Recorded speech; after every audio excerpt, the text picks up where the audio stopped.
नमस्कार दोस्तों।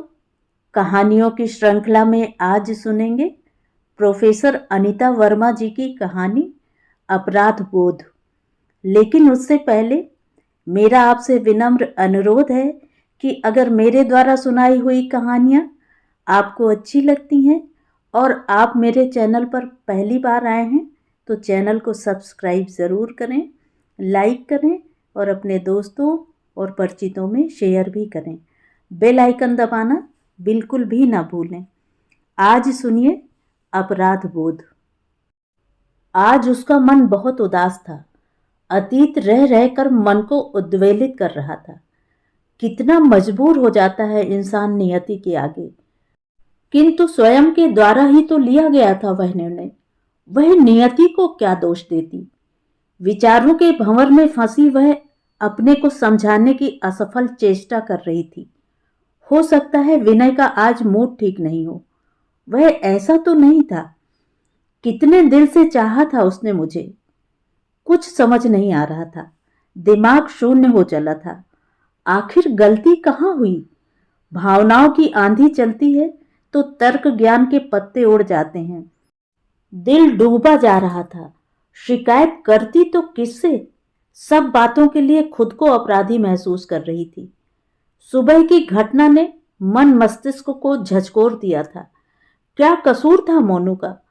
उसका आंसुओं से भरा चेहरा अभी भी उसकी अंतरात्मा को कचोट रहा था।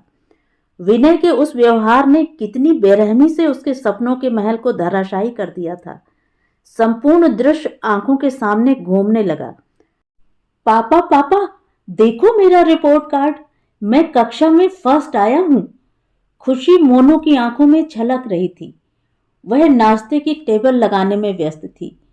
अचानक टी टेबल से चाय का प्याला विनय के पैरों पर गिरा। मोनू सहम गया था। वह कुछ कह पाती तभी विनय दहाड़ उठा। तमीज नहीं है, अंधे हो क्या। तड़ाक की आवाज सुनकर वह स्तब्ध रह गई थी। विनय आजकल चिड़चिड़ाने लगा था। उसका बदला व्यवहार समझ से परे था। क्या यह वही विनय है जिसने उसे और मोनू को सहारा देने की बात कही थी। जैसे तैसे नाश्ता निपटाकर विनय को ऑफिस के लिए विदा कर भारी मन से चाय का प्याला थामकर वह बगीचे में आ बैठी। बीता कल चलचित्र की भांति खड़ा अनेक प्रश्न पूछ रहा था।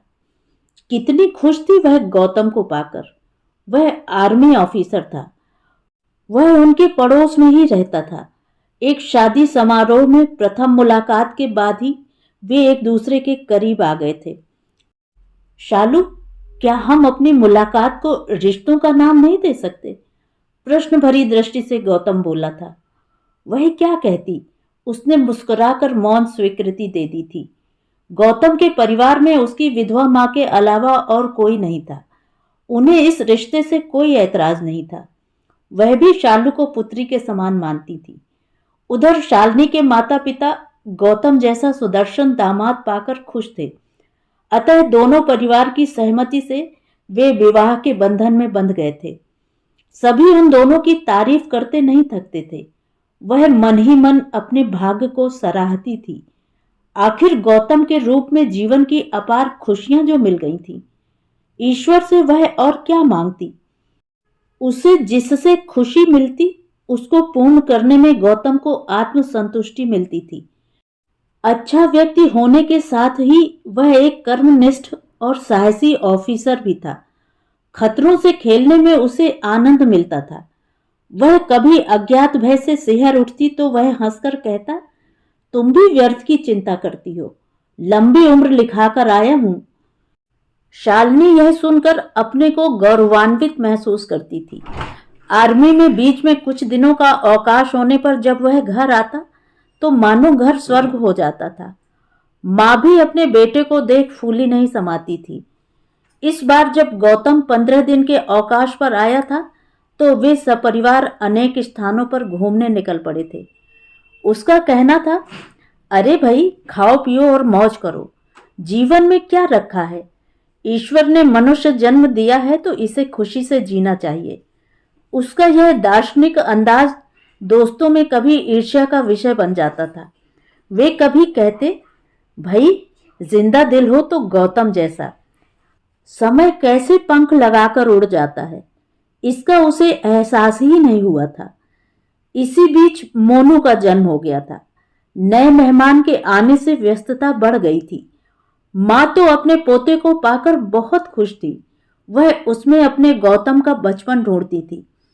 अधिक जिद करने पर वह कहती, बहू, मेरा गौतम भी इसी तरह जिद्दी था, अपनी बात मनवाकर ही छोड़ता था। वह दोनों उसकी बाल क्रीड़ाओं का आनंद लेते थे। अधिक उम्र होने के कारण मां चल फिर नहीं सकती थी, परंतु उनका होना ही उसके लिए उस समय बहुत बड़ा संबल था। सब कुछ ठीक चल रहा था। अचानक एक समाचार ने उसके जीवन को ही बदलकर रख दिया था। उफ, वह समाचार कितना दुखद था। सीमा पर लड़ाई छिड़ गई थी। शालू दिन रात टीवी समाचारों को ध्यान से सुनती थी।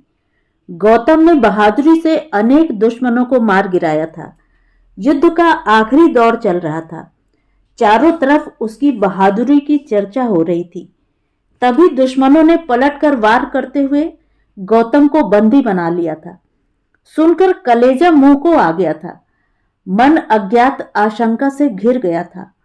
पता नहीं क्या होगा। आखिर वह समाचार आ ही गया था जिसका उसे भय सता रहा था।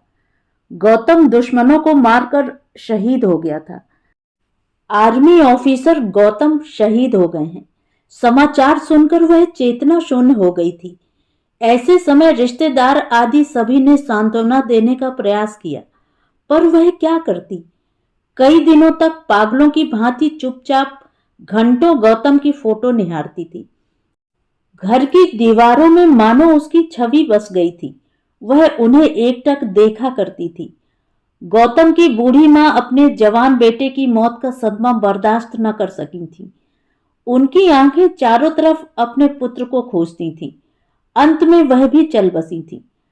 समय गहरे से गहरे घाव को भर देता है। वह अपने आप को मुश्किल से संयत कर पाई थी। जीवन फिर चलने लगा था। अचानक विनय ने उसके पतझड़ रूपी जीवन में बसंत की भांति प्रवेश किया। वह गौतम का अच्छा मित्र था। वह भी आर्मी में ही था। गौतम की मृत्यु के बाद उसने उसे ढाढ़स बंधाया था। पता ही नहीं चला कब और क्यों उसने शालू के जीवन में प्रवेश कर लिया था। वह धीरे धीरे उसके निकट आ गया था। एक दिन उसने कहा, शालिनी, तुम चाहो तो मोनू व तुम्हारी जिम्मेदारी मैं निभा सकता हूं। आखिर तुम्हारा पूरा जीवन पड़ा है, तुम्हें कोई सहारा तो चाहिए ना। मोनू भी उससे काफी घुल मिल गया था। विनय की उपस्थिति उसे खुशी देती थी। मोनू के भविष्य और खुद को संबल देने की बात से शालिनी आश्वस्त हो गई थी। यद्यपि नए वातावरण में सामंजस्य स्थापित करने में काफी वक्त लगा। अंत में विनय और शालिनी विवाह के बंधन में बंध गए थे। शालिनी के शुभचिंतकों और मित्रों ने उसे विवाह से पूर्व समझाया भी कि बच्चे के साथ उसे अपनाने में विनय को परेशानी होगी, और बोल भी दिया था, देखो शालू, तुमने अपने जीवन का निर्णय तो ले लिया है, अब आने वाली समस्याओं के प्रति सावधान भी रहना। किंतु उसने उन सब की बातों को हंसी में टाल दिया था। उसे लगता था उसने जो किया वह ठीक ही है।